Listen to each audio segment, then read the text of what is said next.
Kwathi ngithi kunina benkashana kaMenzi yaphuza umlaza ngameva yaphula umlilo ngamahlamvu abanye bocima ngamanzi.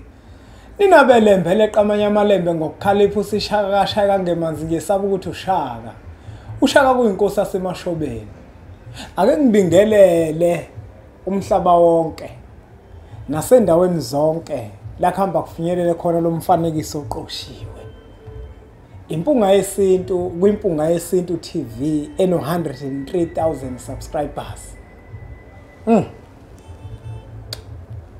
Ayibabukeli bempunga yesintu ngithi isadla sedlula ikhanda. Kunina nonke enithenga subscribe la ku channel ethu enkulu impunga yesintu TV.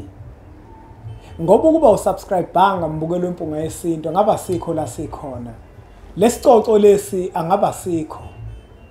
Angaba sinaso siyimpunga yesintu. Baningi abafisa ukuba naso kodwa akufinyeleleki kalula. Abanye baphelele endleleni. Kodwa nina ngokuthanda umsebenzi wempunga yesintu na subscribe abafowethu. Nathi impunga yesintu umsebenzi wawo siyawuthanda. Ingakho nami ngiqhubekile. Ngaziletha izinkulumo ezakhayo, ngaziletha izinkulumo eziwusizo. Ngoba bengibona izibalo ziloke zenyuka okusho ukuthi nami kufanele ngiqhubeka njalo ngulethe umsebenzi ngizilethe izinkulumo ezakhayo, izinkulumo eziphilisayo.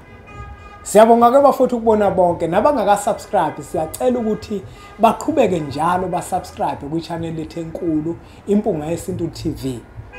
Uningi bafowethu esazonilethela kona impunga yesintu kufanele ukuthi iziyofika ku 1 million.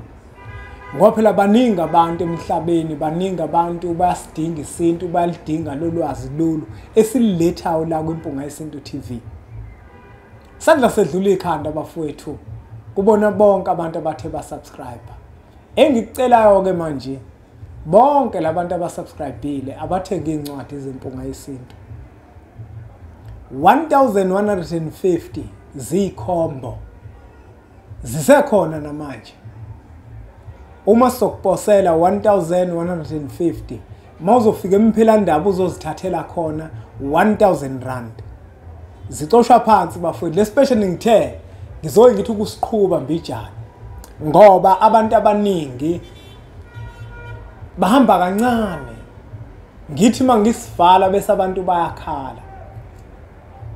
1150 including i-delivery zizonke 1000 rand mawufika emphilandaba. Incwadi zethu zu4 zifundisa isintu bafowethu, zinolwazi olunzulu, zinolwazi oluwusizo kuwe. Ngoba ulwazi bafowethu lukhiye. Uzokhumbula ukuthi enkathini esiphila kuyo abantu abaningi bayehluleka ukwahlukanisa isintu nokwelapha. Wena kwangafanele wena welashwe. Kwakufanele wena uyolungisa izinto ezithile emsamo wakini. Wazithola kodwa manje umiselwe inkamba. Wazithola kwenzeka zonke izinto engingafanele, izinto zakho zashona phansi ngoba ushoda ngolwazi. Impunga yesintu ibhalile bafowethu incwadi ezipha ulwazi kubantu. Ulwazi ke bafowethu luyikona konke, lunamandla. Ayiphele lento yokuthi umuntu ompisholo uma ufuna ukumfihlela okuthile kufanele umfihlele encwadini. Nazi incwadi zempunga yesintu. Sithini isintu? Amavahla abahlosile uyokhuluza ukhokhobe indlela yesintu. Zonke le ncwadi lezi ziyatholakala bafowethu emphilandaba.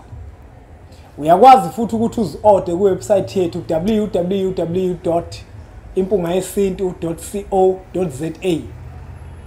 Ufake i-order lakho sibuyele kuwena thina sikunika ama banking details, ufake imali sikuthumele le ncwadi zakho zifike kuwena qathatha.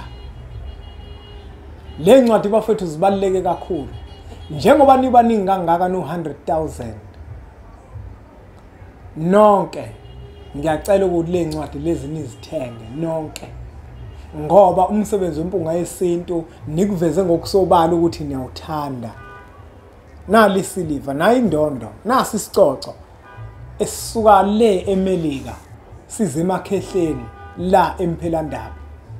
Nencwadi ke bafowethu ngiyanikhuthaza kakhulu ukuthi nizithenge, zinolwazi olunzulu. asibhali inganekwane kodwa siyafundisa, sikunikeza ulwazi oluwusizo kuwe. Kule ncwadi lezi imibuzo eminingi onayo iyaphenduleka mayelana nesintu. Yingakho ke bafowethu namhlanje ngithi angize ngizobonga isicoco lesi eningiphe sona, ngiphinde futhi nginikhuthaze okuwukuthi incwadi zithengeni bafowethu. Zithengeni incwadi bafowethu, zibalekile kakhulu. Asibonge kakhulu ke bafowethu ukubona bonke abantu abasubscribeile kwi-channel yethu. Nawe ungaka-subscribe ngiyacela ukuthi uqhubeke njalo usubscribe, lukhulu luyeza luyenyelela.